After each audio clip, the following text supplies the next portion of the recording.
Welcome, everyone, to the Blacks in Technology Bit Tech Talk podcast, a show where we talk to Black people who are engineers, innovators, educators, inventors, change makers, and entrepreneurs doing amazing things in the world of technology. The Bit Tech Talk podcast is where they show how they are stomping the divide by sharing their stories, ideas, knowledge, and perspective on tech with the Bit community. Welcome to the show, Dennis. Glad to have you. I appreciate it, Greg. Glad to be here. I'm excited. Yeah, excellent. Yeah, it's been a minute since I've done these podcasts, so I'm excited to jump back into it. Tell us a little bit about yourself, kind of where you're from, and give us a little bit of that background. For sure. So I'm from St. Louis, Missouri. I grew up in St. Louis, lived there till about 2008. I had a really just different childhood growing up in the city like St. Louis. It was not always as much opportunity that I would like in the tech industry when I was growing up. So ultimately, I kind of veered into a pathway that was a little bit different than most of the people that were my peers at that time period. I eventually, after high school, I moved to Atlanta. I studied electrical and computer engineering down at Georgia Tech. And then from Georgia Tech, I had the opportunity to start in the power industry, but eventually got into computing and hardware and software and things of that nature.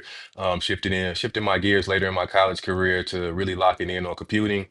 And then ultimately, I had some really amazing opportunities out of Atlanta, which originally I was intending on moving to California right after I got out of Georgia Tech, but just opportunities kind of presented themselves out there that allowed me to want to stay in Atlanta for a little bit longer. I basically grew myself professionally and my network, my experience and that stuff in Atlanta, and eventually moved out here to California at the top of 2020. Nice. So I'm curious about your time in St. Louis. By the way, we're kind of neighbors. Like Okay. I'm in Cincinnati, Dope. Ohio. So that's what 5 hours west Yeah, we're from Midwest brothers, man. Midwest. Yep, for Yeah. sure. So tell me a little bit about your early interest in tech. Like how did you you said there weren't a lot of your peers that were into tech. How did you get into it? All right, for sure. So, my age, I'm 35. So when I was growing up, I want to say the internet started to pop around maybe sixth or seventh grade for me, like commercial side of the internet started to come out more. So, you get stuff like AOL and all of these different things that were kind of popping up a lot. So around like middle school, early high school, I really started to get intrigued by the internet. We had like dial-up for a while, but I used to literally walk to the library in my neighborhood to go get on the internet when I was like, I could vividly remember these times when I'm like 11, 12 years old, like walking to the library to use the internet and just accessing a lot more information. So for me, I always had a fascination with it once I got exposed to it.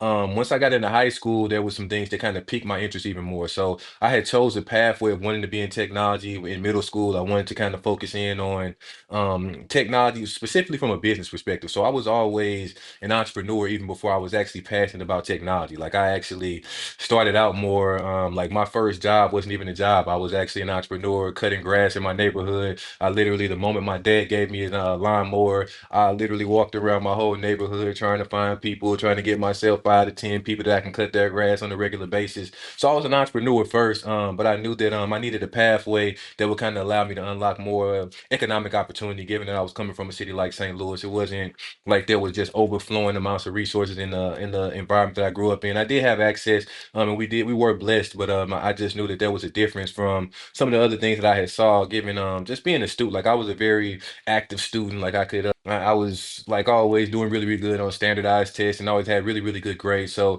I was a student a certain kind of way. But eventually, when I got to middle school and I chose that pathway of technology and business in high school, the thing that really piqued my interest in the direction I wanted to go in was Facebook. Facebook came out when I was in high school, excuse me, when I was in high school, 2004, 2003, something like that. And when I was in high school, Facebook wasn't even for high school students yet. It was literally only a college platform. But the high school that I went to was called Cardinal Ritter College Prep. And given that college was in our high school name, it honestly let our high school be one of the first high schools that had access to Facebook because high schools were not on this platform. So there was like me and all the guys and people that were in my high school. We were on Facebook. Our parents had no idea about it. The faculty and staff had no idea about it. It was just like this own little island that we had. And it kind of piqued my interest in. So when I'm about 14 to 15 years old and I'm seeing Facebook, the first thing I started thinking was, First of all, who made this? Then Right. when I figured out who made it, and I was like, hold on, a guy in college made this? What college did he go to? Then I started going down that rabbit hole of kind of understanding that stuff.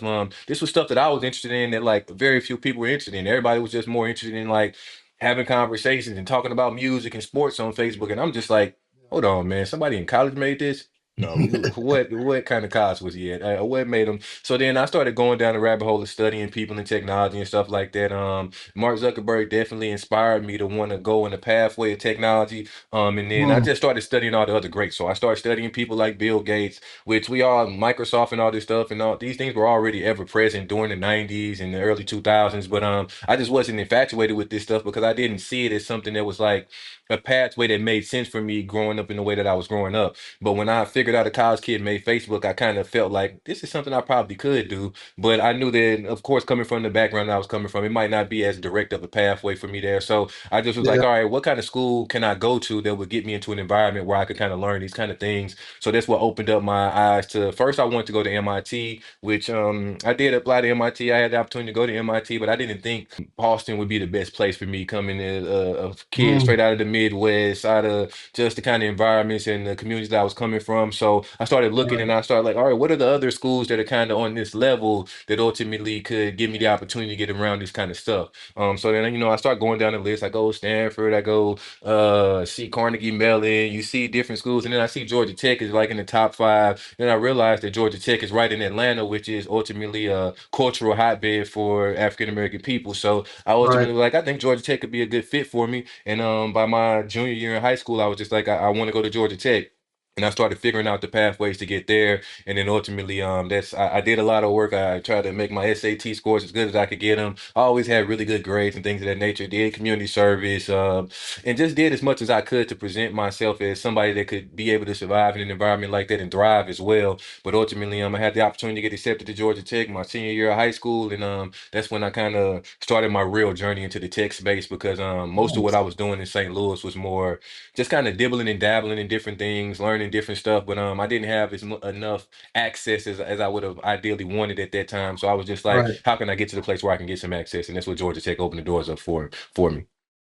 Nice. Nice. Yeah. That's I kind of had that same mindset. I mean, I'm older than you, but there was a. It always intrigued me when I seen like people depicted geniuses, so to speak, or smart people.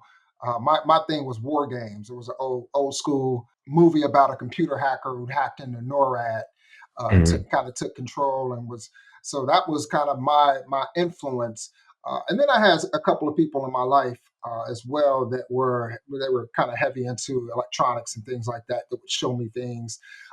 But seeing that on screen and just wondering like, wow, man, if that person in war games, I'm not sure if you're hip to the movie, but it starred Matthew Broderick, and he was a teenager in high school, and Mhm. so he had an affinity for computers, and so like he had a modem, like an old school modem, a modem where you set the phone on actually, and he was connecting into his high school and changing grades and things like that, and then so he was doing that kind of hacking, and then he hacked into the Defense Department, NORAD. And I thought that was like, man, that's pretty cool. So that's kind of like where the spark of technology started with me. And then like along the way, like you start seeing like you said, like Mark Zuckerberg, I started seeing people like Bill Gates and Steve Jobs and Steve Wozniak and cats like that. And just being more intrigued about like how did they get to where they are? Like how did they obtain the knowledge that they had. I started seeing they like Steve Wozniak was going to all these computer club groups and things like that. So that intrigued me as well. But I relate to you on that level where you kind of see these folks that are in this space.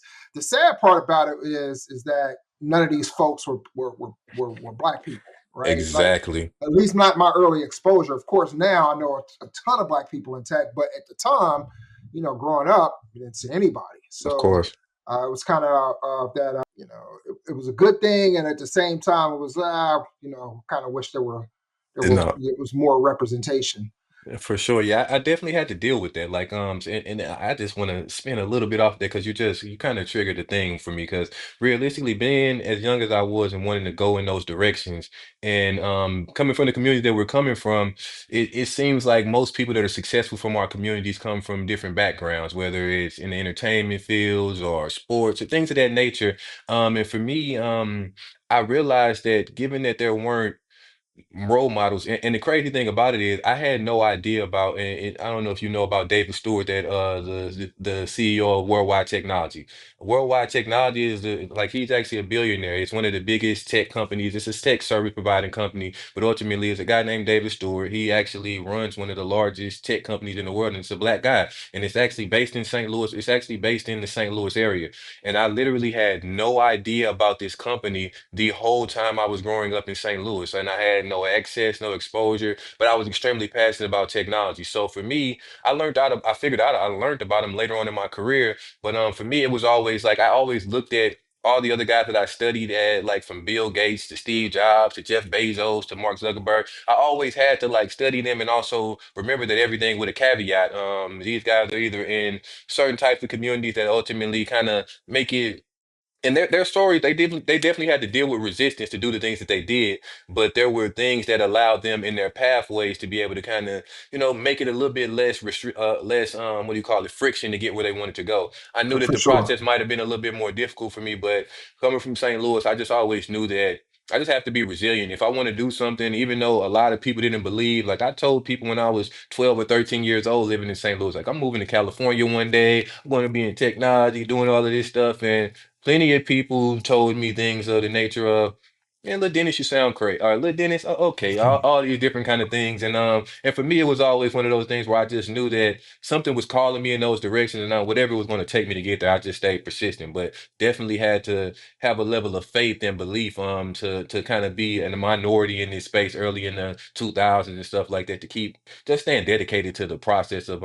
really developing the skills and then ultimately building those relationships to get where I ultimately wanted to get to in the space. Yeah, and that it's super important, and that's why I'm glad, like, this organization exists now, because folks that are coming up now, they have that support system. They have those images of positive images of people, black people in tech, that they can look towards and say, oh, okay, yeah, I can do it too. Got a whole community of people that are doing it. I can do it. So yeah, that's definitely important. You talk about Georgia Tech, and you went there for electrical engineering, correct? I'm electrical and computer. So Georgia Tech, Okay. the schools of electrical and computer engineering are kind of like merged together.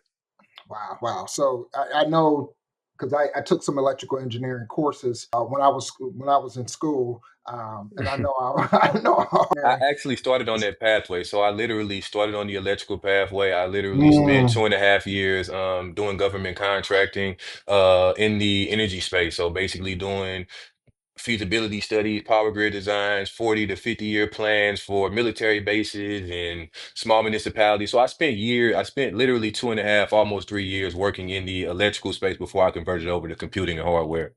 wow, wow. What was your experience like there at Georgia Tech? Tell us about, like, your class, your workload for class, and just the experience of being at Georgia Tech. I mean, to be completely honest with you, Georgia Tech was the best way I can describe it. It was a place that pushed my mind to the brinks of what it was capable of. That's Mm, like the most positive way I can describe it. So the environment was definitely, especially when you choose. So they have majors, so multiple different majors in all colleges. The right. pathway of electrical and computer engineering at Georgia Tech is like it's like one of the most elite pathways you can take inside of this school. So this environment has certain pathways, architecture, some of the other pathways that are really, really highly intense that ultimately they figure out what you're made of really, really quickly. So within the first semester of Georgia Tech, you're going to figure out whether or not you're cut for this pathway or not really, really quickly. And it pushed the bounds instantly when I got there. But ultimately, I was still fresh out of St. Louis and I'm in Atlanta for the first time. So I Yeah. wasn't as adjusted to what that climate actually was. But I knew my mind had the ability to adapt to it. But I also was still wanting to experience Atlanta. So understanding Georgia Tech is an island in the middle of Atlanta. It's like Atlanta is Okay. this big, it's a very, I won't even say culturally diverse. It's a very African American driven environment Yeah. where Black people are highly successful. They really run a lot of the things that go on in an environment. And it's one of those things where you see success in all different ways. Georgia Tech itself is like, it's a huge thing in Atlanta, but it's ultimately like this island that kind of is separated from the actual culture of Atlanta in a certain kind of way. So Mm, for me, being a part of the Black community in Atlanta, I mean, in Georgia Tech, it was like, okay, we're on this island. But for me, I'm coming from St. Louis in the community where I'm around all Black people all the time. So I come to Georgia Tech and now I'm in this bubble. And then this bubble is a little bit different. And so for me, I had to figure out how to find my cultural balance of, okay, I like being in this environment because it's doing stuff on my mind that I always wanted to do. It's helping present me the new perspective and all these different things. But there was things that I knew that were in the rest of Atlanta that I wanted to experience as well, which a lot of people at Georgia Tech don't step out of that bubble. Like it's you could probably imagine there's areas in Atlanta that some people that may come from certain backgrounds, they're not as comfortable in these types of environments. For me, it was actually more serving for me to go to, like I had one of my high school partners who graduated, we graduated at the same time. He went to Morehouse the same time I went to Georgia Tech. So I had the opportunity to go into the environment in the AUC in a very, very comfortable fashion in what most people that in Georgia Tech at that time had the ability to do, because without having people in the AUC, you really can't just go over there and kind of be in that environment. So for me, I had the opportunity. But I didn't have a car. So I hop on the MARTA, go to the West End, get off at the West End station. I'm walking up through the real Atlanta as the Georgia Tech student, and I'm just going through all this stuff. And it's one of those things for me, it was like very natural and organic because I'm coming from St. Louis where I rode public transportation in St. Louis too. And it's like you can see different things in those environments. So for me, the comfort was there with the city of Atlanta, but I had to figure out how to find my comfort in the environment of Georgia Tech. Eventually I found it, but the workload at Georgia Tech is intense. Like it's not your tip, especially when you're in certain pathways. Like when you're in electrical and computer engineering at Georgia Tech, it's extremely intense. I used to describe it as like having a full-time job plus overtime. Like maybe you got to work at least 50 to 60 hours a week just to stay above water in this mug. You want to be excelling in Georgia Tech, you might have to give it 65. You know what I'm saying? Like it's just that wow. real, especially in certain pathways. But the type of preparation I got in that environment, I can never downplay what it is. Like it taught me how to be an innovative thinker and how to actually adapt to just almost anything that's thrown in front of me as an engineer. Like it hardened me to be the type of engineer that I am, where I wanted to go in a certain pathway in engineering, and I knew that to be the type of engineer I wanted to be, I needed to be capable of adapting to almost any problem thrown in front of me. And that's what Georgia Tech Mm, really helped prepare me for, but at the highest level. So it prepared me from a perspective level, it prepared me from a network level. Like coming into this environment, it's multicultural. There's people from all over the world here. There's mm, people that are now running all the different type of corporations and businesses all over the world because it's preparing people to be just that. But it's about being able to network and build in those environments, but also being able to perform because it's a performance-based environment. So if you're not right. performing, you're not going to be able to survive here. So for me, I had to find the perfect balance because I still had to, like, I'm still living in Atlanta and there's a cost that comes along with living here. So I had to, given that I had some financial support going to Atlanta and Georgia Tech, given I didn't have everything. So I had to figure out how to also work a job, work multiple Wow. different jobs, and also still do this 60 hours plus a week of coursework and kind of maintain that. And there was always, I had to find that balance. It was just one of those things where I had to create a balance. And yeah, it was. I don't even like to call it difficult. I just know it pushed me to the bounds that allowed me to become hardened enough to be what I ultimately became as a professional. But I enjoyed my time there. I enjoyed the network that I had the opportunity to build. I enjoyed the experience and the knowledge that I gained, and I just enjoyed being able to grow in a city like Atlanta. What type of support system did you have there? Were you part of any groups, any student union groups or anything like that? Like when you describe like the hours that you had to put in as far as like your workload and the intensity of the studies, there's obviously some things like you're not going to get right off. Like you go into a class, you start seeing it looks like Greek, you're like, oh man. What is this all about? But then you start searching for like, well, I gotta get some people around me who knows this stuff or who's been through this before, so maybe they can help me. Well, kind of what was that whole process like, and what groups were you part of? So I'll be transparent with you. When I first got to Georgia Tech, I did find myself in like what they call the BSO at Georgia Tech, the Black Student Organization. I spent some time in that environment for the early parts, like maybe the first semester, a little bit of the second semester when I was at Georgia Mm, Tech. But I quickly learned that there was very few people in. So like, there's a lot of black people. Not let me say a lot. There was a decent amount of black people at Georgia Tech, hmm. but there was a very small amount of black people that were on the same pathway that I was on. So Right. there weren't like a decent amount of black people at Georgia Tech are either athletes or in those kind of environments. Some may be in management or business and things of that nature. Mm, But when it comes to the engineering pathway, there are people inside of these pathways, but we're very few and far between. So inside of gotcha. the electrical and computer engineering pathway, I had one of my close to this day is one of my closest friends. His name is Vernell Woods. He's like, we've done amazing things in technology together. We had the opportunity to build some of our first companies together and things of that nature. But we Nice. literally were roommates from our sophomore year in Georgia Tech all the way throughout the whole time we were there. And I had somebody who was on a computer engineering pathway, while I was on the electrical engineering pathway that ultimately was dealing with some of the same types of things. So we had a really, really close brotherhood because I got to see the difficulties that he had to go through to survive and maintain in the environment. He got to see the same thing that I was going through to maintain. And we had a different pathway because ultimately, like, well, my friend Vernell, he was a full ride student at Georgia Tech, so he had the opportunity to get what they call the president scholarship, and I got to have a friend who had a different level of exposure to the environment of Georgia Tech, which ultimately allowed me to see some of the differences and how you have to operate to get to the highest level of this space. But ultimately, I had some really good relationships, but I also had a student aid, I mean a student, what do you call this, a work study job that was in the financial aid office at Georgia Tech, which kind of helped me a decent Mm, amount. And then there was also other organizations that I was in. So there was another organization called the Music Production Enclave. This was a group of guys that just like making music and beats, and this was something that was more of a everybody in there was in different majors and things of that nature, but it actually gave me like a community that allowed us to kind of have something to breathe and relax in while we were inside of Georgia Tech. And we all like making music and talking about music and stuff like that. So that was kind of like a release space for me inside of the Georgia Tech environment. And then luckily I had my friend from St. Louis who went to Morehouse, which I had some amazing relationships with the guys that he kicked it with over there. So I kind of had like I had a healthy balance of the things that I needed to keep myself kind of balanced out. But ultimately, by the time my third year in Georgia Tech, when it came to my studies and just doing what I had to do to maintain in my major, I was in the library by myself reading. I was doing my research in the library, locked in, just figuring out what it took to make it make sense for me. Because you learn really quickly at Georgia Tech that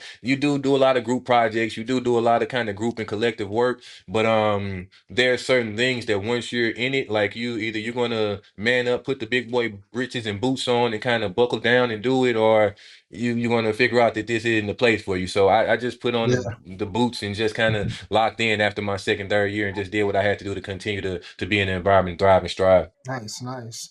And that's and I ask these type of questions, more for not only to understand, kind of like your background and everything like that, but also for our audience, especially if there's younger people that are in college right now that might view these podcasts and they're just like, what did this person do in order to, get by?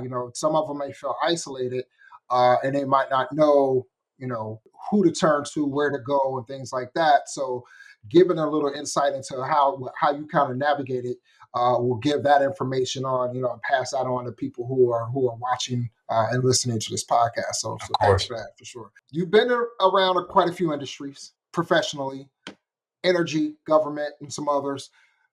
Tell us a little bit about kind of what led to you choosing those paths. Like, let's start with the energy and let's go into into government. Right, for sure. So we can start with the energy. So, like I said, that was a pathway that I took while I was still in college. So Georgia Tech had a program was called the Cooperative Education Program. The Cooperative Education Program in Georgia Tech, it gives you the opportunity to work a full-time semester, then go back to class for a full-time semester. You had to get Right. accepted into this program, and then you have to also get accepted into different, basically different corporations that sponsor the program. They come in, and it's not like just a traditional internship. It's more like you're actually a full-time employee for this company, and you start up like in a certain level. I came in as a project engineer, and I literally like built up my rapport with the company. I work with a Mhm. company called Highline Engineering, so this is when I got the exposure to government contracting. Mm. Literally, I got to work with some really amazing professional engineers. One of the guys who led the company that I worked with, the company is called GDS, but I worked for the Highline subsidiary of GDS. So Highline was ran by a guy named Kevin Mara. He literally was kind of like a mentor to me once I got into the cooperative education program, and I had the opportunity for my second, third year at Georgia Tech. And going into my fourth year at Georgia Tech, I had the opportunity to work for really 4 semesters full time at a full-fledged engineering firm. And I started out helping write government contract proposals, eventually scaled up to start helping with different types of feasibility work and the research for those proposals. And then eventually I got to go into the field later on into my process and be a part of projects where we would go to military bases and they would take us in the areas where we would get to survey. They're doing different kind of projects to convert from overhead energy to underground and all this kind of stuff. I mean, I learned a lot in that time period. I learned about government contract proposal writing.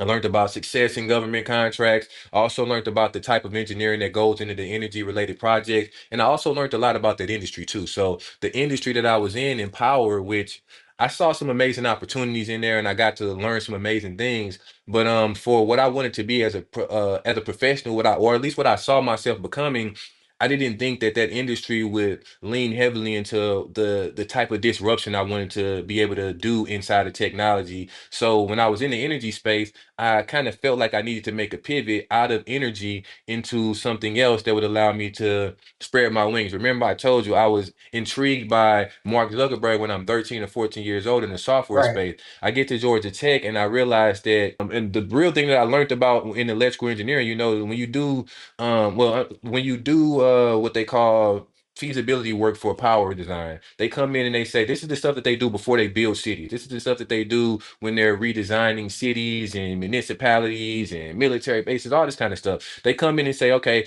how many people are going to potentially be in this area, or how many are already here? How many generators do we need to feasibly kind of serve energy to all these people? How many residential places are going to potentially be here? How many commercial places? All these different things, and you kind of survey things, and then they create what they call they basically create the grids that ultimately allow the power to flow through these places. Mm. And when you do that stuff, you realize that, hold on, these same grids are the same grids that they run for roads, they run them for water lines, but they also, outside of distributing energy, they're distributing the internet connectivity that allows us to have access to Yeah. computers, phones, and telephone lines and all that kind of other stuff. And I realized that this was the foundation of the stuff that allows computing to actually work. So this is how those towers that are put up that get you internet connection and all this stuff, all of this stuff flows on very similar pipelines. But the people that do the energy design projects are the people that kind of lay the foundation for all of this stuff. And that's the thing that I Mhm. really learned. I was like, oh, so this comes in and it lays the foundation for everything else. And then I realized that everything else kind of stacks on top of the Yeah. accessibility of this stuff. So it opened my eyes up. But I knew that I kind of wanted to be in a different space. So I just learned a lot in that industry. But that was while I was still in college. That was even before I really went really crazy as a professional and started doing the things that kind of have created who I am to this day in the computing and the software space. And once I kind of converted over, it was just kind of like a new world. I kind of Yeah. saw opportunity from a totally different lens when I got into computing, hardware, and software. Yeah. I had a kind of a similar journey myself. I took computer network engineering in college. I went to a local community college, but engineering, the word engineering is the key, right? It's not the same as computer science. It's not the same as information systems. It's engineering, and engineering usually encompasses more low level. And I don't mean low level from the standpoint that it You're from talking about foundational level. I'm talking about foundational level, you know, computer chips and integrated circuits, all that stuff, right? Like that's the level. When I say low level, I'm talking about integrated circuits and circuit boards and all that stuff. That's what you end up learning, So with me, it was like AC circuits, DC circuits, electronics, all that stuff. How to wire up circuits, using a breadboard, and how that all that's Yeah. all the low level programming languages and everything like that. So I realized, although I like learning that stuff, I realized like, well, I don't know if I want to do this for the rest of my life though. I don't know if I want to be replacing, integrated circuits or testing them to see if they're working correctly and things like that. Like, I don't know if that's a so that would, that's kind of what led me more into what I do now, which is more along the lines of DevOps engineering, computer administration, network administration, and engineering, that type of thing. So it's interesting that that's kind of like the same journey. Like you found out quickly, like, oh, this is different, and this is at a more base foundational level than what I want to be in, and so making that pivot, yeah, I Yeah. definitely understand that. And then I would even say, I would add just a little bit there because the first thing when I say engineering, whenever I talk about engineers, I like to tell people that engineers are system designers. So engineers do the designs for the systems that actually are the things that make most of the stuff that we actually interact with and work with every day. No matter what lane they're in, they design systems.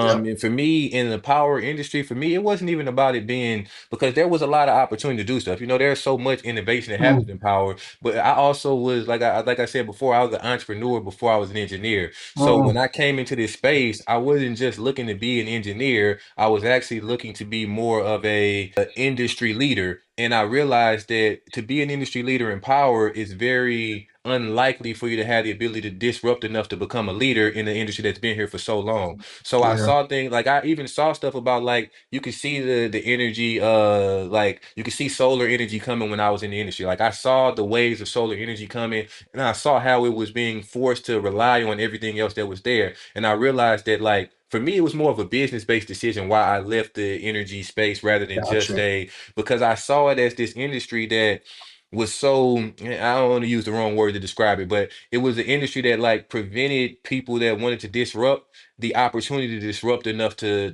I gain know what enough opportunity from it. So I was just like, yeah, no, I think I should go somewhere else where if I want to be disruptive and innovative, I could be able to really truly benefit from doing all of those things and the work that comes along with it. So that's kind of what took me into the computing space more and the software space for sure. Yeah, makes sense. I would say the energy field is a lot. Is at the time was probably a lot. I guess more mature, Yeah, and less likely to be disrupted with. You know, we still have a lot of our here in America, a lot of our infrastructure is still based on a lot of the older technologies, and it's harder to disrupt that when you have that kind of traditional, long-standing, yeah, I used to industry say there. it's called gray hair. They have like gray haired leaders inside of the energy industry Right. that they're not willing to bend and fold. They don't really like a lot of the stuff that's happening in the solar space right now. There's things and there's reason Mm, why this stuff is all economically driven though. So it's just kind of like I telling got somebody that's been generating so much for so long that this can be more efficient, but efficient at what cost? At yeah, costing me losing billions of dollars a year. I don't know if I want that efficiency. That's kind of yeah, it's an interesting conversation. That topic can, what I'm saying, it's a yeah. tricky one for sure. Yeah, I've watched shows, documentaries on Nikola Tesla, and he was kind of in that situation where he was talking about, yeah, I have a way to generate free electricity, and Westinghouse was just like, nah, free? Yo, No, no, no, no, no, no, no, no, no, no, no, no. How can we? You're talking about being able to wirelessly transmit energy to, because he had all these thoughts of being able to, utilize the earth to conduct it and send electricity to different devices and things like that. you're And going down a one of rabbit his hole right yeah, now. one of his backers were just like, yeah. So how do we generate revenue from that? How do we meter that? And he was just like, meter it? No, this is going to be free. Yeah. So let me talk to you for a second, Nicola. It Exactly. Yeah, man. ain't gonna work.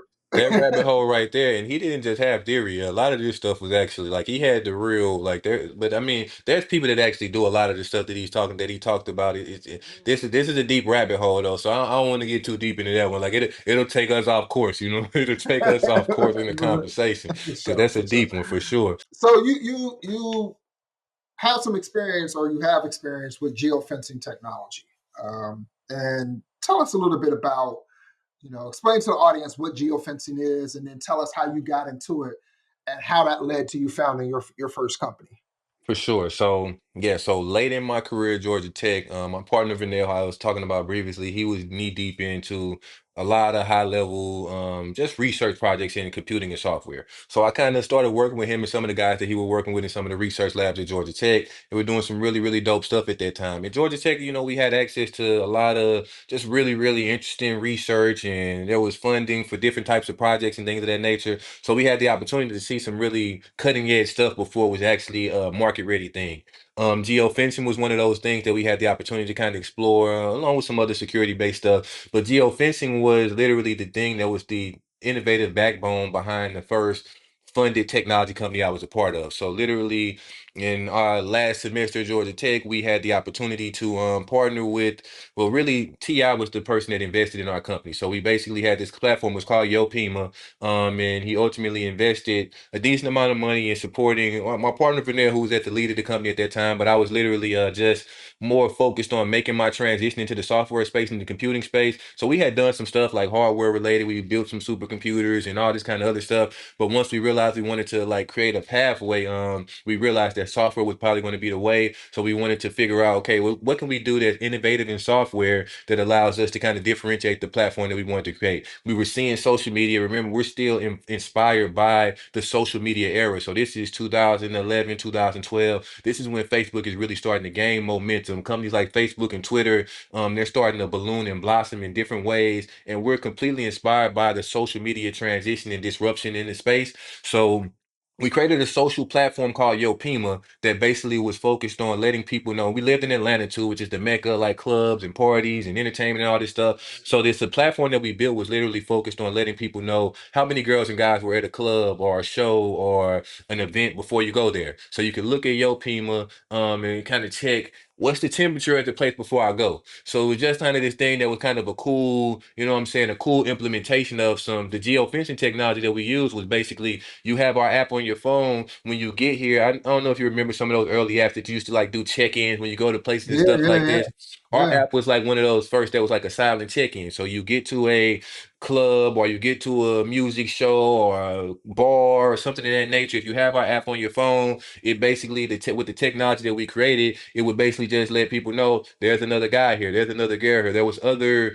components to it, social components that we built into the application, but that's what allowed the entertainment industry want us to support us in that application. We ultimately did some really high impact stuff, but that technology was there was a lot of things that we had to learn from a business perspective. We were really good engineers, we were really good at finding innovative things and creating innovative stuff and working with high level technology to do dope stuff. But there was things in business that, given that we were starting in Atlanta, there was things that we didn't understand completely about the scalability of an infrastructure of innovative technology like geofencing when the infrastructure wasn't designed for it yet. Like this was still very early. There weren't geofence bubbles all over the place like they are now. So we were doing this stuff very early, and we were literally we went on tour with Tip, Two Chains, and Wayne, and we were like literally going to different cities, creating geofences at clubs and bars, and doing them at shows and stuff like that, and physically making geofences that would ultimately be at certain locations that would activate for our apps. And we did that for quite some time, and we had the opportunity to build, but ultimately the cost of the business started to be like the cloud infrastructure cost for that business, given that we were maintaining and managing these geo fences ourselves on our own data infrastructure. It started costing a hefty amount, and that was ultimately the thing that kind of one of a few different things, but ultimately that thing was kind of the biggest thing that ballooned the business into a way where it was almost not manageable for us to operate with that innovative technology, given that the rest of the landscape of technology wasn't ready for what we was Wasn't. doing at the time. So we had Gotcha. to pivot out of that, but ultimately we still had the patents. We got patents for creating for comparative methods around geofencing. So basically anything that kind of tells you how many people are at a specific location. This is the same data they use in different apps and advertisers and things of that nature right now. That ultimately that patent kind of is just extremely relevant in today's time currently based off of the way that people use Nice. geofences to do things. But yeah, that was kind of my introduction to technology as a software developer and things of that nature. And we did some amazing stuff, but ultimately we kind of pivoted out of that and then started just doing other things after. But it was definitely a great introduction to the industry. It introduced us to entertainment. It introduced us to high level tech business and a number of different things. So that was a great start.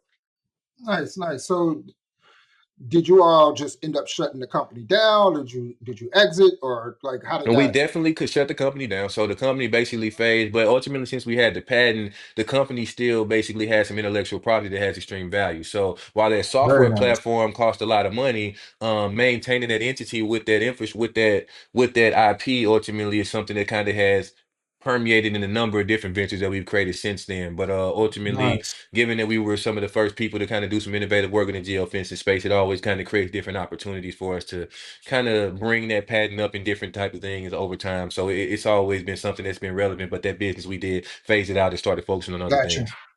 Got you.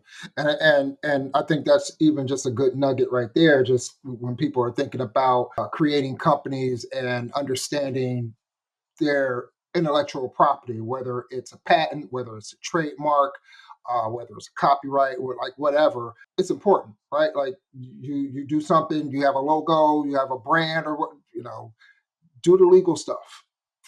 People. I remember a friend of mine told me when I started Blacks in Technology. For me, Blacks in Technology has always been like the safe space for technologists, engineers could come and we can create this community. So I was just hardcore, engineer, technology. And this person told me that you need to get you a marketing person and you need to get you a lawyer. Like it's one of the first two things that you should get. And I didn't early on. I didn't listen. And I've gotten burned by that.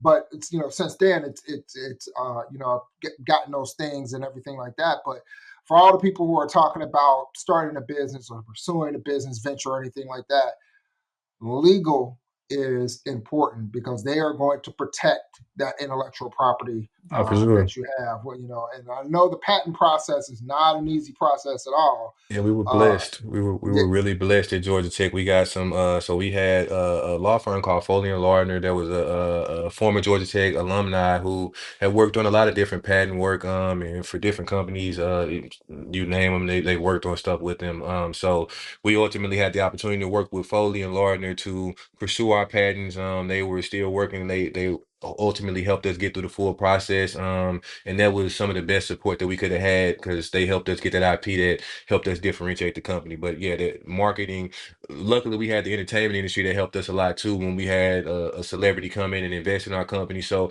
there was a lot of things that kind of benefited us early in our career as engineers that were very focused on being businessmen. We just knew that we had engineering skills. We needed to do the other things that could help polish us as businessmen and people that kind of understood the balance. Like I always was focused on the balance. Like it was never about me just being an engineer and not understanding what my output was actually creating, what it could create for myself, and just really allowing my gift to kind of open the different doors for me and always being aware of that. So yeah, legal and marketing and branding, these are things that are critical.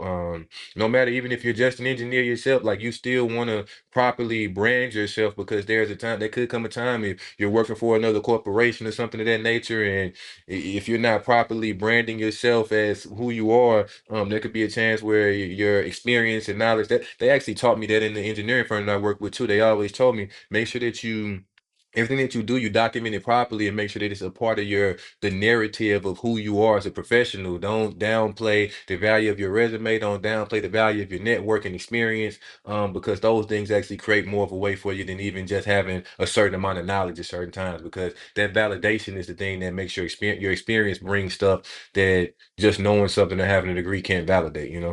yeah, that's 100%, man. I definitely feel that. So you started your first company. I know there's a lot of lessons learned and a lot of bruises, bumps and bruises and things. Tell us a couple of like lessons that you learned, a couple of the successes and failures that you had. For sure, man. So, payment, like I said, we did have to pivot out of that because we scared, like it just scaled, and when the infrastructure wasn't prepared for that was probably one of the first really hard lessons that we learned in technology, or that I learned primarily.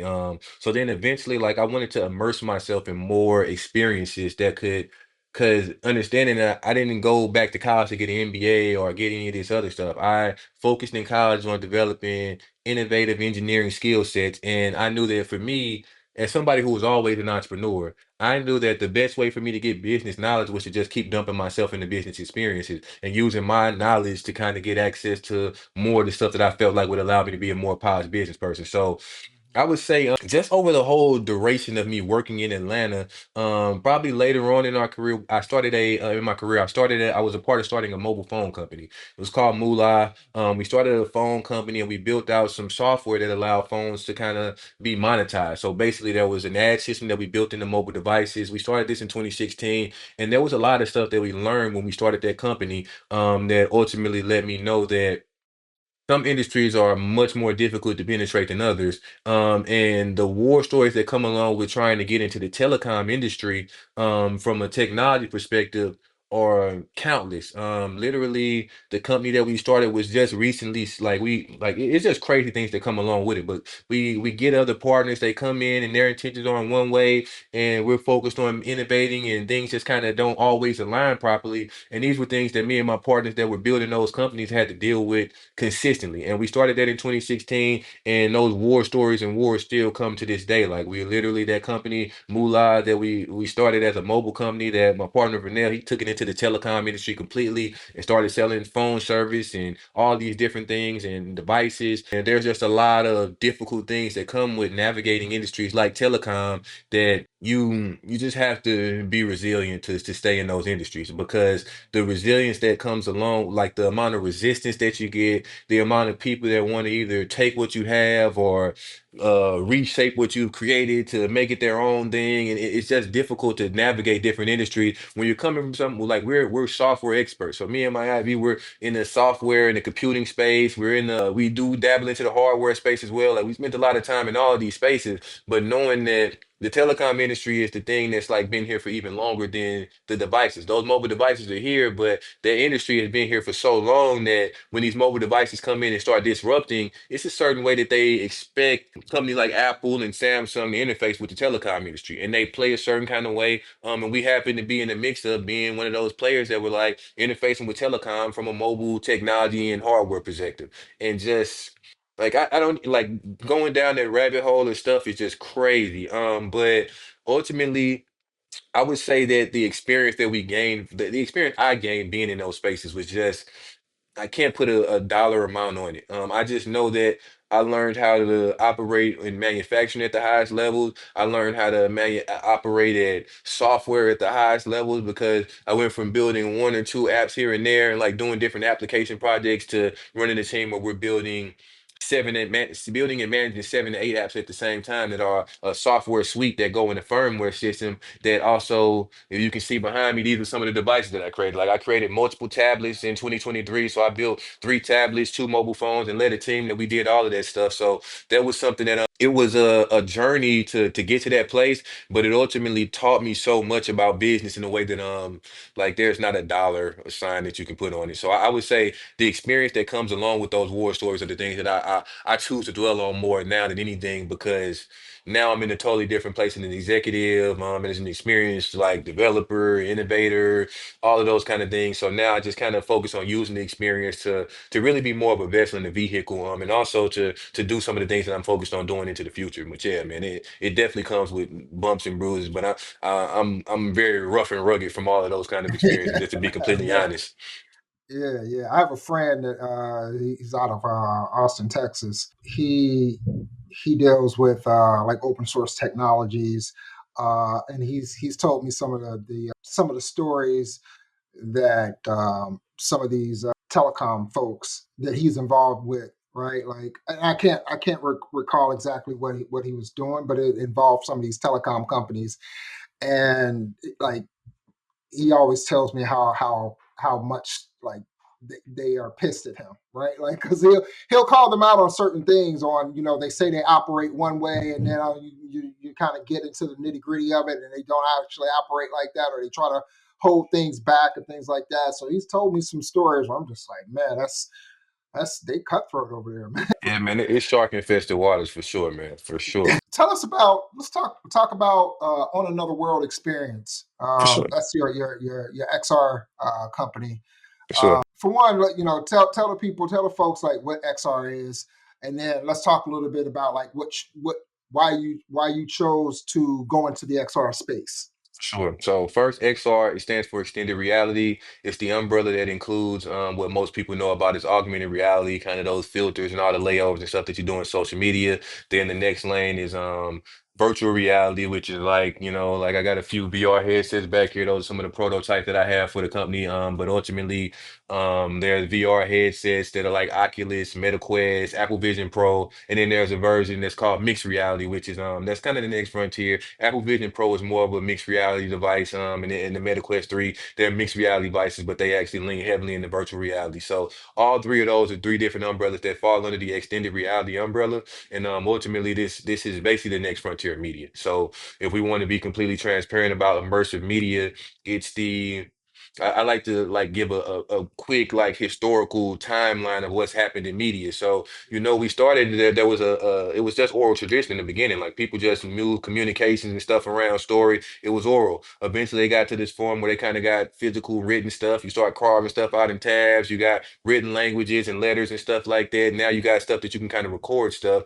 Then we transitioned from written stuff to audio formats that can kind of like take your audio and vocal stuff and kind of put it on radio transmissions and 8 tracks and records and all of these different things. And Yeah, those all eventually evolved into CDs and all this other stuff. We eventually got the visual stuff where you got TVs and all this other stuff. And now we have digital stuff, so we got streaming that kind of has taken all of that video and audio stuff that was traditional and kind of put it in a more quick consumption format. So you don't need the same physical apparatuses to access all of this stuff. But now we're in another cuspice of transition to media that it really has been happening for a few years, really for a decent amount of years now. But it's a very slower transition because the other formats that we've been using for so long, people have just grown accustomed to them. So right now, this transition from the more traditional digital media formats to now this immersive media format that would be mixed reality and virtual reality, this stuff is happening right now in front of us. So as somebody who's always been passionate about innovative technology and making innovative creations, so like being an innovative thinker, and an innovative business mind, I saw the immersive media space. Like I've known about it for years, but I knew that like one of the things that I really learned with Yopima that I can probably bring into this now is that if you innovate too much too fast and the infrastructure of business isn't there for you while you're innovating, you end up in a very, very tough space from a business perspective. Because if you innovate 5 steps ahead of the market and you just did all this crazy innovation, then now the business and the rest of the market is not ready for all of this stuff that you made. And now you're dealing with cost of trying to bring something that's innovative back to the market, which never serves anybody's business well. So for me, what I learned in that experience is that while I've known about immersive technology and mixed reality and virtual reality tech for quite some time, I knew that it wasn't the timing for me to take myself into that innovative space. So for me, I literally was like, all right, I think now is a much more I think it's a good time. Like I was inspired to move into the immersive media space in 2023, at the end of 2023, and really I kind of wanted to figure out what my idea and concept was. This was after I had worked in a company called OK Play when I moved out here to Cali, which ultimately was a gaming company for children that ultimately I had the opportunity. They sold that company in like 2 years. So I was one of the first engineering hires on that team. That company sold. I got to work in this other company called Dapper Labs, one of the biggest NFT companies in the world. Working for those two companies gave me this insight that I didn't get the opportunity to get when I was living in Atlanta and working in technology. When I moved here to California, and I got to tell this story now because it's why I'm actually doing what I'm doing in the immersive media space. So those two companies were extremely critical for my growth and development as an executive, but it was really from a engineering perspective that I had the opportunity to learn this stuff. So with OK Play, I had the opportunity to work with some amazing people out here that were all Silicon Valley and California based tech executives and professionals that had done a lot of successful things in technology.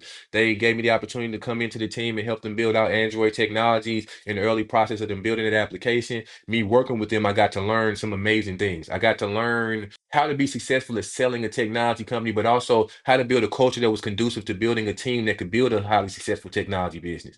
I also got to work with people that had already done it before. Everybody that I was working with, 10 to 15 years my senior, maybe 5 to 10 years my senior, but they ultimately had the opportunity to teach me things because I had engineering skills that could help what they were looking to get accomplished. But they also had knowledge and insight on what does it take to build a company and sell it. And what does it take to build a company and raise the capital to build it? What does it take to build a company and build a team and a culture that can then we actually they started the company in 2020. So the pandemic hit while the company was getting ready to launch. They still knew how to navigate the waters of a pandemic to build a mobile technology company, grow it, scale it, get over 500,000 kids on the platform during the pandemic, and then ultimately be able to sell the company to to $1 billion NFT company.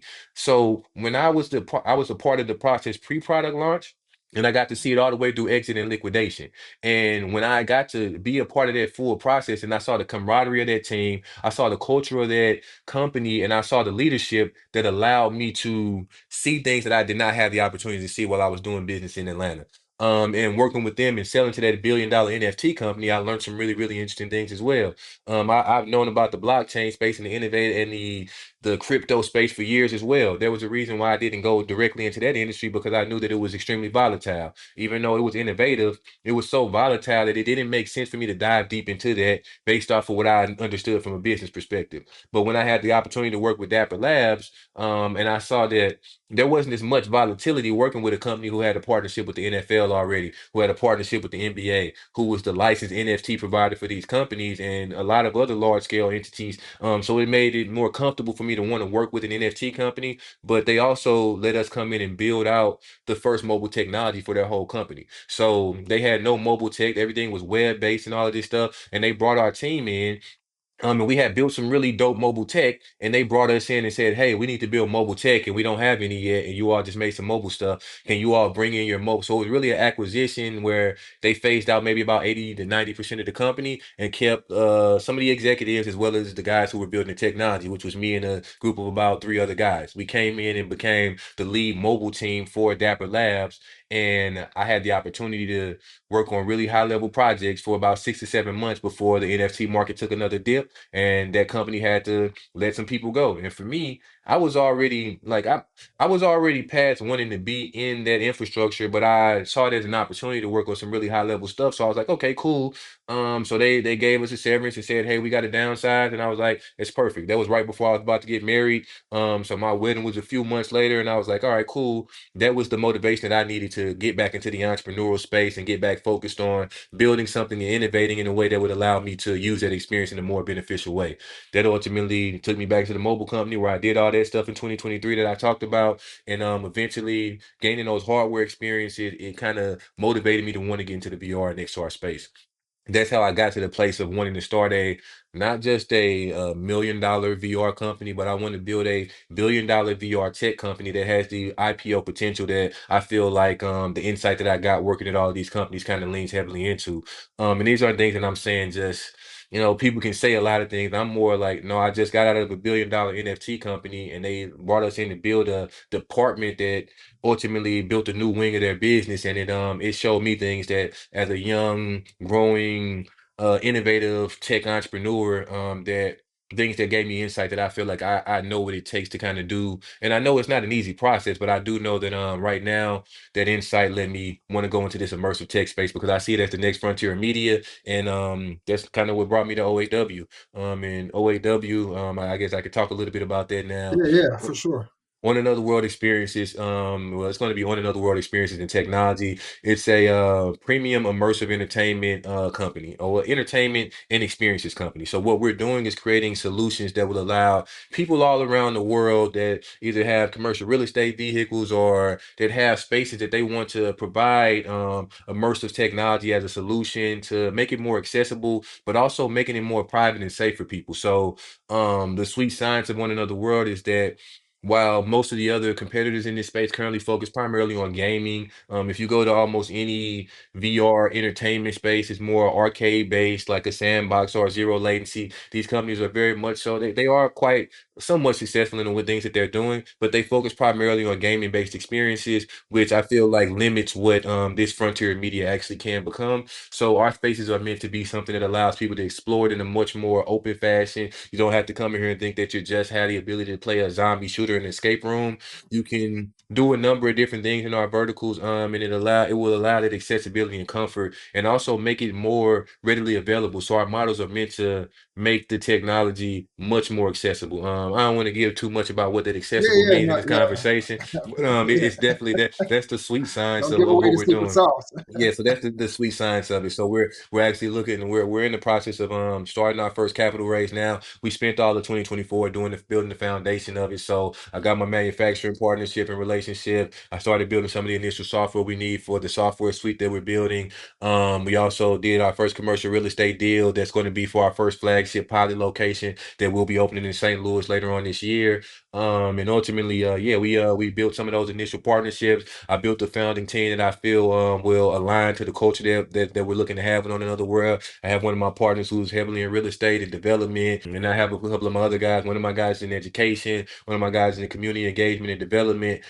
So we ultimately have built a team that's kind of leaning very heavily into. I have tech experience and knowledge, and my other counterparts in this company, who are all my friends of 15 to 20 plus years. They just have experience in different lanes.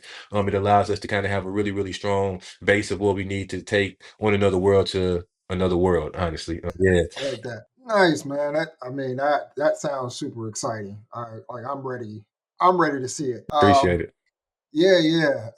And I don't see a ton of Black people in that space as creators. Like I see them utilizing, other platforms and doing things within that platform, but not actually creating the platform itself. So this is very, I would say, monumental. And I Appreciate it. would also say, like, you're probably going to get, like, once this episode drops and people within the bit community see this, they're gonna want to holler at you, because you know we need to be, and I'm saying, like, just saying, from a standpoint of, like, when is your platform going to drop, how can we, when it drops, can contribute to it, or what have you. Just I love seeing folks, like, within our community, collaborate, and have outlets and spaces like this, where they can, connect and make things happen. So I know there's already folks that are in this space, in the community. And so, once this episode drops, I'd love to see folks, like, connect with you, and share ideas, and see where this whole thing could go. But yeah, that's dope. So, AI is a big thing right now. How is that playing a role in what you all do? All right, cool. So, I mean, AI, like, so just to give another caveat, the amazing thing about being at Georgia Tech, I got to learn about AI in 2010, 2011. Like, I was doing Years. research projects on AI. Like, I literally have like PowerPoint presentations of projects that I was doing, studying the history of AI in 2010. So I've been Wow. aware of AI for years. I knew that it was going to eventually become more commercialized with more of the data infrastructure to empower it came to life, and more of the hardware infrastructure required for it came to life, Yeah. which now over time it has now got there. But for me, as somebody who's always been like I'm a knowledge and information junkie. So like I literally, like I said, I walked to the library when I could get on the internet when I was a kid. I always was interested in having more access to information and wasn't constrained to like any one thing. That's if somebody told me I couldn't learn something, I knew that there was probably a book or something out there to get access to it. So for me, AI has been like it's almost like a supercharger for my brain. Like I use it in so many different ways. I could talk about a million AI platforms that I use. Of course, I use Chat GPT, and I use a couple of like visual platforms like Mid Journey and things of that nature. Like I kind of use it in a little bit of everything. I use it for like Yeah. So like I have platforms to create documents and like create frameworks for branding materials and all this kind of stuff. So for me, AI is just a supercharger tool. I look at it as like a super tool for me.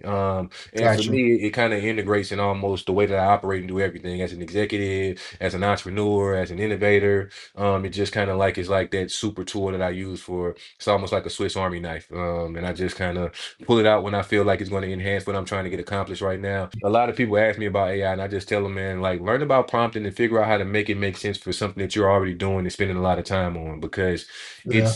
it's literally whatever you need it for, you can kind of figure out how to implement it. A lot of people are fearful of AI. They say it's like deleting jobs and stuff like that. It's not going to delete your job if you know how to use it. Like if you know how to Right. use it properly, all it's going to do is make you more efficient at doing something that like it's an efficiency tool in my opinion. So I used to be more efficient, honestly. Are you? Do you have any plans on integrating it into the XR space and Oh, yeah, of course. Like, so that's why I was talking about the image generation stuff. There's so many components of AI that we're going to use to integrate. Like, there's a component of creating VR worlds and creating VR experiences that can be highly influenced by AI. So now you can Mm, rapidly create immersive worlds, rapidly create immersive games and things of that nature. Not just games, but like there's education components, there's mental health, and like there's different types of components that AI lean heavily into that yeah, can kind of take the VR and the immersive media space to frontiers that I'm definitely working to unlock a lot of those things right now. I'm actually building a few VR apps right now that lean heavily into using AI for some of the generative stuff as well as components of just kind of like having the level of interaction that can help people kind of navigate stuff more effectively and learn more effectively. nice, nice. So I know you're part of a couple of other ventures. DNY Enterprises, Camp Fan. Tell us a little bit about those two. All right, for sure. Uh, So DNY, yeah. yeah, I got you. DNY Enterprise, that's my service vehicle. So I've had probably three consulting firms over my journey in tech for the past 15 years.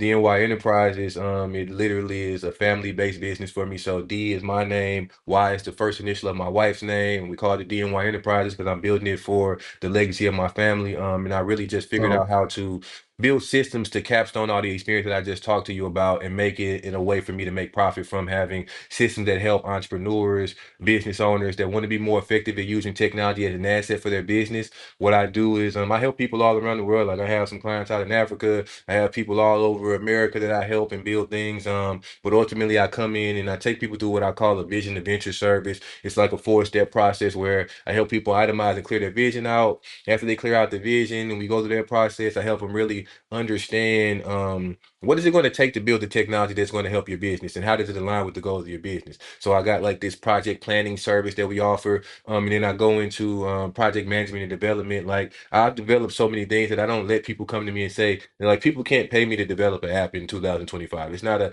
hey, Dennis, can you develop or can you help me build this app? I'm not in the business of building people's apps anymore. I'm in right. in the business of helping people be successful with technology business.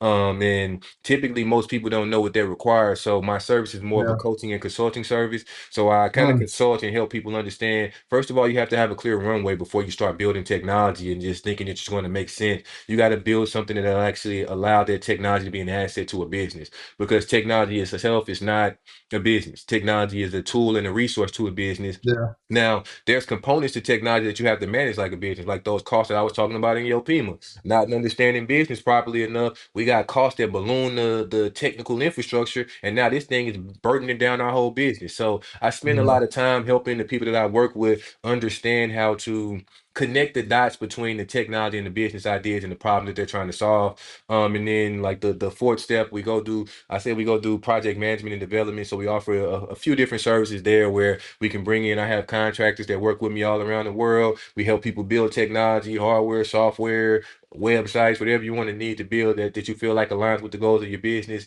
And then I help people kind of strategize on what is it going to take to make this sustainable. So whether you want to raise some capital, whether you want to bootstrap and how you're going to strategize to make this bootstrapping process make sense. But we take people through pilots to get them some data and then figure out what's going to make the most sense for how they want to grow the business. And DNY Enterprises, that's our core service. We also offer courses that I created that ultimately help bring youth and as well as seniors and stuff like that into the tech space. So really introducing kids to technology in ways that make sense. We kind of introduce kids to technology via gaming and applications because that's kind of their first introduction to it. So we Right. walk them from gaming and the core apps that they like into how the business of all of it works because these kids they're living in this digital economy where they know stuff about money that people in their age period they probably you wouldn't understand how much they understand about economy until they ask their mom and dad for some Roblox bucks or ask for some Minecraft cash or something like that. And once they Yeah. start doing that stuff, they understand economy. But I also walk them back to from that gaming and application all the way to how this is infused with math and science and artistic work and creative elements and components. And that's kind of how our course teaches kids how to stop looking at technology as just something to consume, but also how to see it as a world of opportunity, specifically coming from our communities. Given that I live out here in California, I've learned a lot of things about the tech industry. I also learned that if we just look at the percentages of the biggest tech companies in the world and how many people that come from communities that are predominantly minority driven, you'll see that there's still a very small percentage. While the number of the percentages are growing, it's still a smaller percentage of people from our communities in these industries. One of those Yeah. things has to do with the visibility of people like ourselves being more in their face and allowing them to understand that it's possible, but also really just knowing that they have to be taught the pathways to get into the technology industry. Like it's not a thing where you just can jump knee deep in here. You need to kind of like walk your way into understanding those value propositions. And then also the work, as you would know, it takes like if you go into the tech industry without being driven properly, you need to have some type of purpose-driven thing that allows you to have the persistence that's required to learn what it takes. Whether you even if you want to Yeah. be a coder or a developer, it takes a lot of persistence. But even if you want to be a Yeah. salesperson in tech, or if you want to be a marketer in tech, or if you want to be a legal person in tech, there's things that you have to have a level of passion for and a purpose-driven kind of motor for to develop those skills. But we have to help our community at an earlier phase. So that's what I built these courses for. Also built it to kind of help senior citizens that want to be more engaged in technology because that disconnect between the current youth generation and the older generation that technology is building, Yeah. that bridge needs to be closed. But if people like ourselves or like yourself don't kind of help bridge the gaps between the older generations and the next generation that's already engraved in this stuff, it's just going to continue to build this thing that I don't think is healthy for our community. So that's why I built the courses to introduce and bring people into the community of technology, but also to help kind of close that gap. And then the other thing I do offer is public speaking services. So I do public speaking. I'm looking to scale my public speaking into 2025 and kind of being more focused on just kind of being more vocal about some of the things that we're discussing here. So Yeah. that's DNY Enterprise in a nutshell. It's literally meant to be like a Swiss Army knife of me taking my experience, knowledge, and networking tech and really just helping serve all businesses. But I really love helping under resource and under just people that come from communities that don't typically have access to this stuff. And I really want to help people that have either professional experience in other industries figure out how to take advantage of technology when it comes to scaling and growing their business. The other business, Camp Fam Productions, that's a family-based organization as well. That's something that I built with my immediate family, my brothers and my parents. We built out this thing. It's going to be a media company basically that's going to kind of do a number of different things. So I have an animated series that we're producing that's going to kind of tell the story of a futuristic world that kind of brings it's borderline sci-fi, but it's going to be much more relatable to our community. It's almost imagine like a fusion of I'm gonna say it now, but people are going to be inspired by this idea. But imagine the fusion of the Boondocks and the Jetsons. Imagine that type of fusion. Yeah. But something that's totally that's meant to really inspire and make it more relatable. A lot of stuff that we're talking about. The characters of the show are based loosely around me and my brother's personas because we're all very different, but we all have a tie that brings us together. So it's really a family-based show, but there's a number of other things we're doing under that umbrella. Just like from a creative component, like as you can say, like I can talk about technology all day, but there's creative things that I feel like I need to do to make sure that I'm making my story more relatable and accessible to people in our community. So I create music that ultimately kind of paints a very clear picture of just who I am authentically.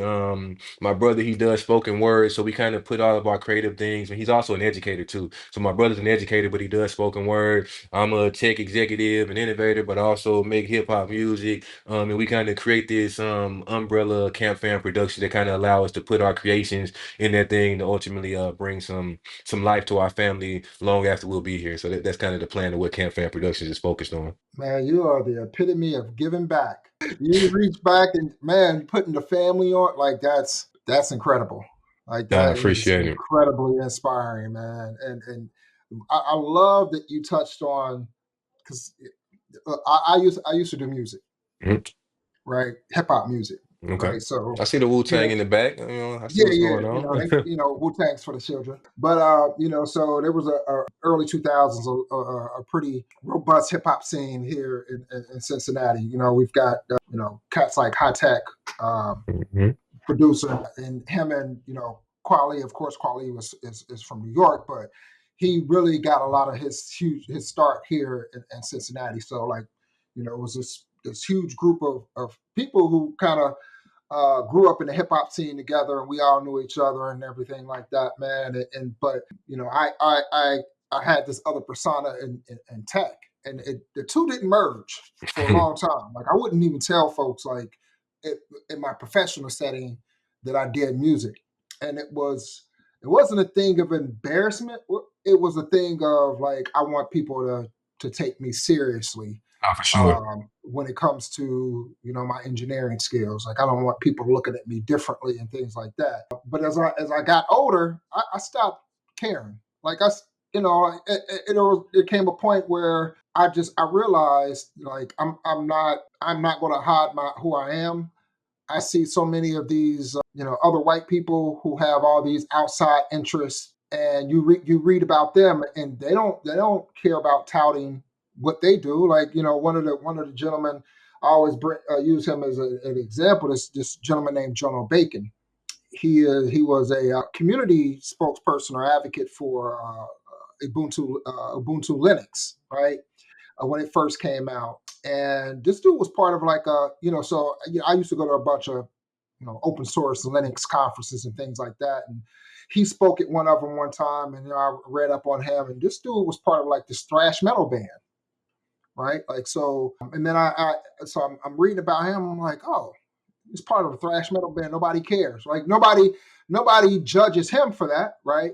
And then I seen this picture that was pretty profound for me. It was a picture of all these white PhDs, like they had PhDs in technology and computer science, and it was like a group of them just lined up side by side, and they all had like shorts, flip flops, t-shirts, just looking super normal, super regular, and everything like that. And I started like, man, like what? We don't have to put on a mask for We don't have to conform. we Like don't need to conform, right?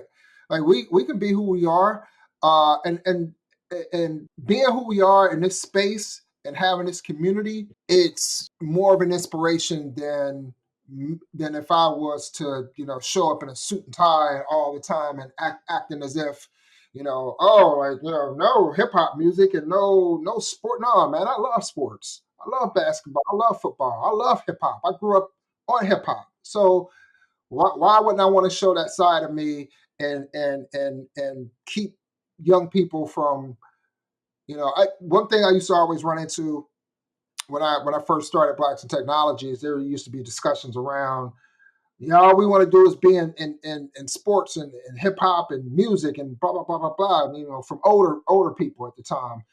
And I used to think like, what's wrong with that? Like, what's wrong with us wanting to be in those types of industries? And they see that it's lucrative for one, for some people who can make it, and two, that shouldn't prohibit them from anything else. Like that's just a part of who they are, growing up in the environment that they grew up. But what we need to do is we need to show them an image of that plus this. you can do both. Man, look, You can what do you're saying, both. you're literally talking into my core. Like the reason why I didn't say anything about the music stuff is I didn't say it to the end. Like I'm glad you asked me about Camp Fan Productions at the end because you just talked to me for an hour about technology, and I could talk Yeah. for 3 to 5 more hours about technology, and it could just keep going. But when I talk about my culture and my community, I understand like hip hop is the most authentic way to express ourselves. It is not we have to remember that the media conglomerates that marketed hip hop for years made it seem like there was only one way that you could be in hip hop, and there was only one demographic that they wanted to promote. Remember, hip hop started a certain kind of way, and it Yeah, eventually in the 90s evolved into something else because they wanted a certain image to be portrayed from hip hop artists. And then remember in the early 2000s, that moment when Kanye West and 50 Cent had that head to head thing, and it was like, yeah, hold on, because like you were just talking about Kweli, there was artists like Kweli and Common and all these guys, and there yep, was until the moment when Kanye said, "Hey, you can be something different in hip hop," and put his head up against what 50 Cent, who 50 Cent, he's one of my favorite rappers, like literally one of my yeah, favorite artists, businessman. He's one of my favorites. But when they yeah, put Kanye against 50 Cent, you understand that Kanye inspired a whole generation of other artists who didn't want to portray that same image that was yeah, downplaying what the narrative of hip hop was being painted as during the 90s. It was like yeah, there was this thing that was in our community that was only portraying a certain thing that makes hip hop seem like it was just this negative thing, when hip hop was yeah, never just this negative thing. And most people that listen to hip hop know it was never just that. That's just what became mainstream publicized. For me, yeah. hip hop always was this place where I could hear the most authentic stories from my community. And it was a relatable way to do that. I spent years recording music before I ever talked about it. Like I literally, like when I lived in Atlanta, it was like in Atlanta, it was hip hop was just like playing basketball. It was just like going to the park, Yeah, like it's just like going to the club. Everybody just goes to studios, and it's like a regular thing that people do in their community because it's one of the most effective expression vehicles that we have in our community. Now it's on people like now, because my moniker in hip hop, like I literally was moved just last year to actually create an album. Like I've been recording music for 10 plus years, like probably the whole time I was in Atlanta.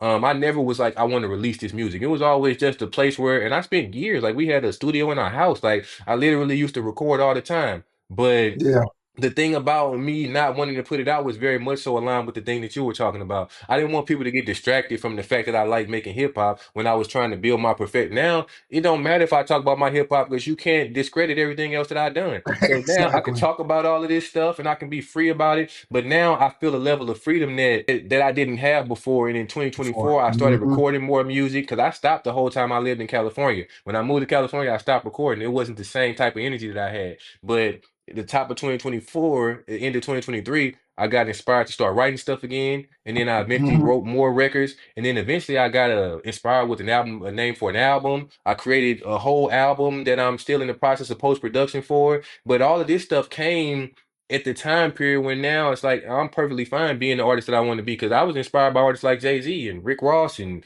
50 Cent. Yeah, And these guys aren't just rappers. Like these guys are business moguls. They actually yeah, chose to say, yeah, I can rap. I can tell my story. I can tell where I came from, but I also can go run this multi-million dollar, billion-dollar company as well. Dr. Dre's and like you see what these same guys are thing. Yeah, doing. So they have the capability of doing all this other stuff. It's just hip hop just happened to be the thing that allowed them to get in the industry. But for me, like my moniker in hip hop is Mr. Biz and Tech, because that's who I want to be. That's who I am actually. Like it's like more take me serious. I'm gonna put Mr. in front of it so you can take this serious. This is not a joke rap. This is serious right. music. I'm not making just party music and kicking music. No, this is the stuff. My album is called You Can't Unsee This because once you hear it, it's one of those things where just like this conversation, when people hear it, you got a number of different ways you can process me. I know that it can push some people one way, it can push other people another way. But I do know that I'm just Right, going to be authentically who I am at all times. And the music itself is just a true embodiment of that. And it's meant to like make me more, like bring a more relatable way of my narrative. Cause I could write a book. I'm like, I don't want to write my book till I finish a couple of other things in business. Like I need to get over a couple more. I want to do it. Like there's some other accomplishments that need to happen as an executive right, and a business owner that I want to accomplish before I get to writing the book. But when it comes to this music, this thing is like probably the closest thing that somebody will get to my truest narrative. So I'm probably gonna let it out sometime later on this year, but it's not the thing that's like nice, the top of my priority list. Is like I'm right, raising capital in what I want to be $1 billion immersive technology company right now, and serving people all around with my consulting firm. And really, I tell people I'm a technology rock star. Like I have traveled the world on technology. I have had the opportunity to do all different types of things in this space, and my persona as a rapper is this guy who took technology to a place that I feel like I'm in a selective group of people that come from our community that have done these types of things, and now I'm just more forthright about what their story and narrative is. Man, that's super. I'm glad we talked about this. Yeah, I I'm was glad we planning on getting into that bag, but you asked me about camp fam, so I had to, give Yeah, it. Yeah.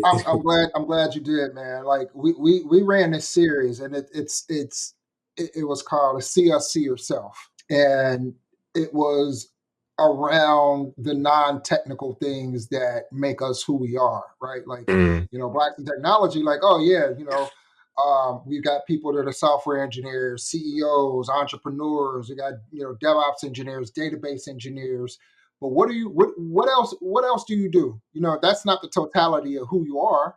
That's just a part of it, right? of So course. what else do you do? So my whole thing was see us, see yourself is promoting this to folks who are looking at technology and as maybe a career path, and they're unsure. They might be unsure, like, oh man, I don't know if I fit in. I don't know if I can do that. I don't know, because I like to do this. So I don't do I have to give this? No, you don't need to give that up. Like, this is who you are, and you bring that your full self to the table, and share that with other people so you can help inspire other people. That's really what it's all about, man. So I'm glad you mentioned that, and I mention that all the time when I'm doing talks and everything like that.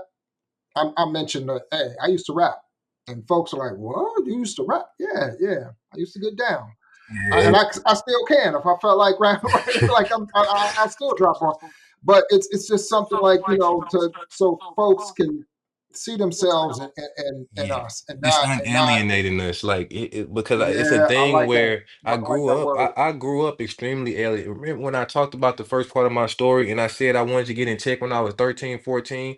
And do you know how many people I just had to stop talking about that passion? I had to stop talking to my community about it because I could feel it alienating me. I already knew that I was somewhat alienated Yeah, because of how my mind was already operating and how much I desired more knowledge than maybe everybody else that not, I don't want to say everybody, but like I was in the pursuit of knowledge in a way that I didn't see as many people actively pursuing it. So I could feel there was something different there. But I also knew that it kind of used to put me on this island. So I would have to do, not even in unintent, like I just used to do stuff that would make sure that yeah, my family, my friends, like know that like I'm still us, but I might just think a little bit like this. yeah, And the thing that's very intentional about my music is meant to like take that alienation factor that people look at people like Bill Gates and the reason why I said those guys' names in the beginning, not just because I'm trying to do a name drop. It's like I know how people used to look at Mark Zuckerberg and Bill Gates and Steve Jobs. And Steve Jobs, he didn't have it as bad as everybody else, but like a lot of these other right, guys were extremely alienated. Like you can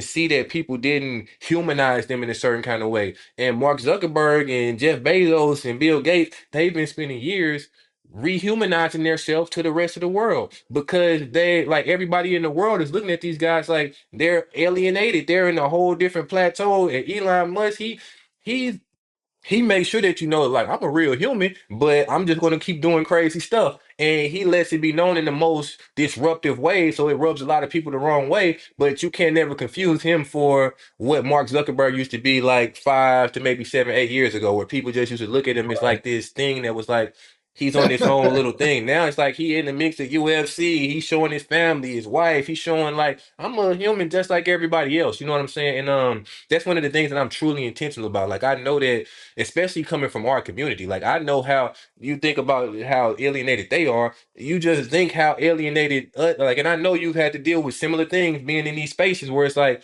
no, I'm still of the same, I'm the still yeah, same little Dennis that grew up in St. Louis that had to figure out how to go cut grass everywhere else that ultimately had to, I found things that I was passionate about that maybe was different from the people in my community, but like, remember, I'm still the same dude. Like, it ain't nothing that's yeah, too much different other than the fact that I got some more knowledge and experience in the space that everybody wasn't looking at as accessible. So yeah, I think yeah. unalienating is like one of the biggest things that we have to do. Yeah, I've unfortunately had to do that with family as well. Hmm. Let them know Same. that. But I distinctly remember a situation back when I first went to college. There was a guy I seen there that, I used to play a lot of outdoor basketball, Hmm. and I seen this guy who used to play on the outdoor courts with us, and so he was like, "Oh, I didn't know you went to the school." I was like, "Yeah." He was like, "What are you taking?" I was like, "Computer network engineering." "Why are you taking that?" That was his response. And I was looking at him like, what do you mean by that? Why am I taking that? Like, it was just so foreign for him to see me as another black dude to be taking engineering. I was just like, because it's the future. What are you talking about? Why am I taking that? So yeah, I definitely understand that. That's so That crazy that you say that because I felt the same way when I told people I wanted to study computer science the whole time I was in Atlanta. I mean, in St. Louis. The moment I got to Georgia Tech and I was telling people I'm studying electrical and computer engineering, they looked at me like it was almost like I was like, you get praised for being in that major in this environment. And it was just like a totally different world. It was like, oh my God, you're mm, this? Oh, you're doing that? And it was more like, man, and I could just see the totally different. So that's when I understood yeah, perspective is everything. Like I just realized that, oh, yeah, it's all about how you see the world and how you look at things. Because from one perspective, you can see this as something that's impossible. From another perspective, you see it as like some of the most admirable things you can do. And it's more about, can you really complete the task? Can you really get it done? I'm like, I definitely can get it done. You know what I'm saying? But that was right, more, yeah, it's dope to understand that now, just to hear it from somebody else too, because it's a yeah, real thing. But I yeah. feel like now we're close to being able to close that gap up because it's time for it for Yeah, real. I agree. I agree. What's next for you? I mean, the next thing is really the next 12 months I'm going to be locked in on raising capital, doing a pre-seed and seed round for On Another World experiences. The next thing also with my consulting firm, which my consulting firm is not something that takes all of my time. I have a team that kind of runs and manages a lot of the stuff there with me, but ultimately it's to scale that as well. So I want to get more active in the public speaking. I'm glad that I had the opportunity to do this podcast with you, but I know right now there's a level of visibility that I didn't have in the process and the journey of me developing my skills and experience that I know I need to flip the switch for the visibility that I need. So I'm actually focused on doing stuff to actually be more visible and being more accessible to my community in a more tangible way. So that's what the consulting company is a vehicle for. And really just locked in on taking my experience to the next trajectory and becoming the type of executive that can be mentioned in the name with the greats of people that have done amazing things in the tech industry, and really doing the work to get there. So that's the next thing for me, and just doing the work that comes along with that. That's super dope, man. And before we get out of here, how can folks, if they want to reach out to you, websites, For social sure. media handles, yeah, give us all that. All right, so on Instagram, that's probably the place I'm most frequent. I have my handle is Mr. BIZN Tech, TECH, but Mr. Biz and Tech is my Instagram handle. You can find me on LinkedIn, Dennis Campbell. I'm on LinkedIn is probably one of my most, you can kind of see the Rolodex of things that I've been through as a professional. And then I have my consulting company, dnyenterprises.com. If you're interested in kind of engaging with anything there, we help entrepreneurs and business owners of all types with all different types of projects. So we can kind of help almost anybody there. I'm also looking to expand in public speaking. So if you want to reach out to me, public speaking, courses, For all of that sure. stuff there. And then On Another World, literally our website is onanother.world. So basically everything On Another World will be there. We also have a members platform for On Another World right now. So you can literally go in there, sign up for early access and kind of stay in the loop and everything On Another World related because we will be doing a lot of stuff over the next few months as we get ready to roll up for our space. Our spot will be opening up sometime this summer. So we're just in the process of doing the build up for all of that right now. Excellent, excellent. And I'll put all that, all those links in the show notes as well. So folks can just, go to the episode and click on those links. Man, Dennis, this has been super dope, man. Like from an inspirational standpoint, it's been a pleasure. And it's been a pleasure just to hear your journey, to see where you're going, to see that, hear about the things that you've done. I have no doubt. I mean, you're already going there. I have no doubt you're going to be at the top, man. And once folks check out this episode, like I said, folks are going to reach out because you have a lot to offer, not just in the term, in tech, but just from a business standpoint as well, man. So I really, really enjoyed this episode, and I wish you nothing but the best. I'll definitely be reaching out. We got BitCon coming up in October. I'll be there. So yeah, I'll yeah. be there. So we're gonna need speakers and all that stuff as well. So definitely want to put you on a list for that. So we'll be reaching out to you. Nah, for sure. I appreciate the time, Greg. This interview, it was mutual, man. I appreciate you kind of unlocking those chambers. You got woo in the bag, so you definitely unlocked a Yeah, few of the yeah. chambers that I wanted to get into. So I'm looking forward to continue to collaborate and building with you, man, and appreciate everything, bro, for sure. Thank you, everyone, for checking out this episode of the Bit Tech Talk podcast. If you liked and saw what you heard, smash that like button and subscribe to our channel and stay in tune with us for our next episode. Until then, keep stomping the divide.